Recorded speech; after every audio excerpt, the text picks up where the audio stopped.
Jarní silnice pravidelně pohřbívají desítky převážně mladých motorkářů. Řada z nich přitom podcení špatné povrchy silnic s pískem a škvárou po zimě.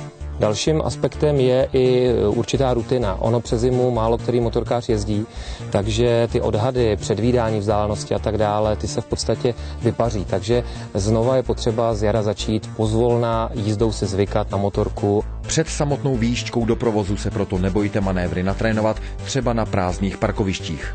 A tam trénovat pomalejší vyhybací záležitosti mezi různýma bodama, cvičit malé zatáčky, co největší rádius a i pomalou jízdu, protože tu motorku člověk dostane skutečně pod kůži, naučí se pracovat dobře se spojkou, s brzdama. A také pozor na řidiče ostatních vozidel. Mnozí z nich na motorkáře po dlouhé zimě tak trochu pozapomněli. Každý motorkář se musí dívat dlouhodobě dopředu, předvídat tu silnici na půl kilometru před sebe a když uvidí nějakého automobilistu nebo vůbec účastníka silničního provozu, tak přemýšlet o tom, že to může být potenciální nebezpečí a dát si pozor. Skutečně při předjíždění zpomalit, srovnat tu jízdu s tím automobilem, no a pak ho samozřejmě předjet, ale vždycky tak, aby ho ten šofér z automobilu pokud možno viděl.